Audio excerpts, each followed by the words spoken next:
कल दिल्ली विधानसभा के सत्र से हम लोगों को 3 दिन के लिए निलंबित कर दिया गया और जैसा कि बताया कि हमारा गुनाह बस इतना था कि हमने उस सदन के अंदर, जो सदन बाबा साहब अम्बेडकर के संविधान से चलता है, उस सदन के अंदर हमने जो नारे लगाए थे वो जय जय जय जय जय भीम के नारे थे और भाजपा के लोगों ने नारे लगाए थे वो मोदी मोदी के नारे थे। हमने जय भीम के नारे लगाए, इसलिए हम लोगों को दिल्ली विधानसभा के अध्यक्ष विजेंद्र गुप्ता जी ने हम लोगों को सदन से बाहर कर दिया। भारतीय जनता पार्टी के लोगों ने मोदी मोदी के नारे लगाए, विजेंद्र गुप्ता जी ने उनको अप्रिशिएट करके विधानसभा के अंदर बैठाने का काम किया।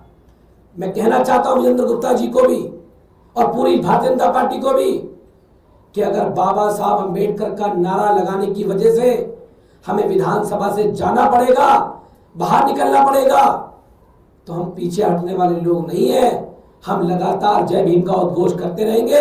तुम्हारे में हिम्मत है तो तुम रोक के दिखाते रहना। क्या करते हो आप लोग?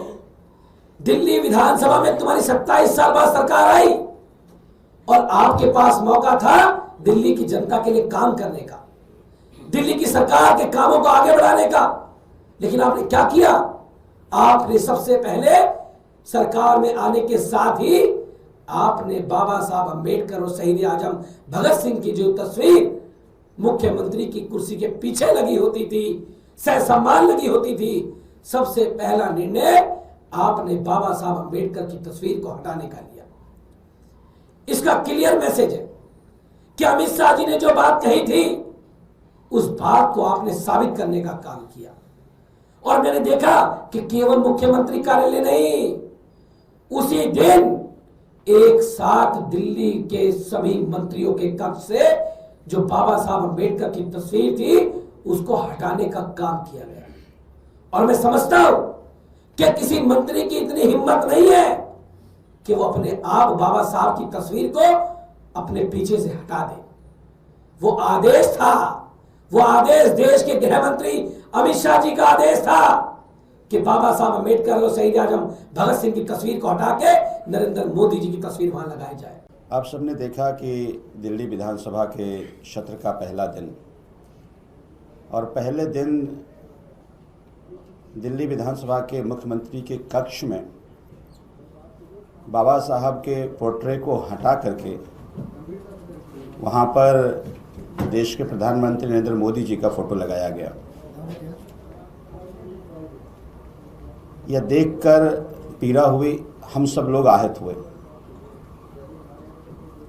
और इस बात को हमारे लीडर अपोजिशन अतीशी जी ने विधानसभा के अध्यक्ष को अपनी ये चिंता, अपनी ये पीड़ा जाहिर की। लेकिन लगातार अपनी पीड़ा, अपनी चिंता जाहिर करने के बावजूद विधानसभा अध्यक्ष का कोई इस पर डायरेक्शन नहीं आया। ना केवल हम विधानसभा के साथी, बल्कि दिल्ली देश में जो बाबा साहब को मानते हैं, प्यार करते हैं, संविधान को मानते हैं, वो सब आहत हुए। अगले दिन एलजी साहब का अभिभाषण था।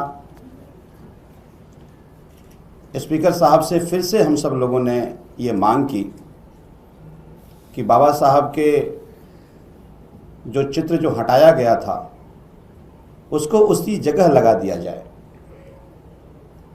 लेकिन वहाँ पर नरेंद्र मोदी जी का फोटो लगना, तो फिर मन में एक सवाल आया, क्या भारतीय जनता पार्टी ये मानती है कि अब नरेंद्र मोदी जी बाबा साहब से बड़े हो गए?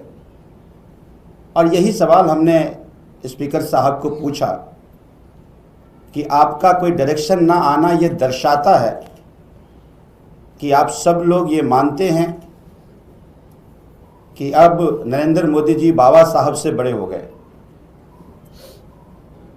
हम लगातार इस बात की स्पीकर साहब से डायरेक्शन का इंतजार कर रहे थे, अपनी बात रख रहे थे, लेकिन स्पीकर साहब ने डायरेक्शन देने के बजाय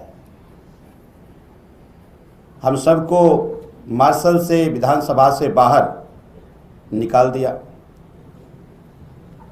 आज ये विधानसभा हो, स्पीकर साहब हो, एलजी का अभिभाषण हो या देश की जनतांत्रिक व्यवस्था हो, ये बाबा साहब के संविधान के कारण चलता है।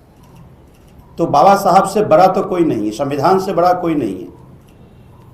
और अगर बाबा साहब का ये अपमान किया जाए हम तो बर्दाश्त नहीं करेंगे। हमसे जुड़े रहने के लिए हमारे YouTube चैनल को सब्सक्राइब करें और नई वीडियो की नोटिफिकेशन के लिए बेल आइकॉन को दबाएं।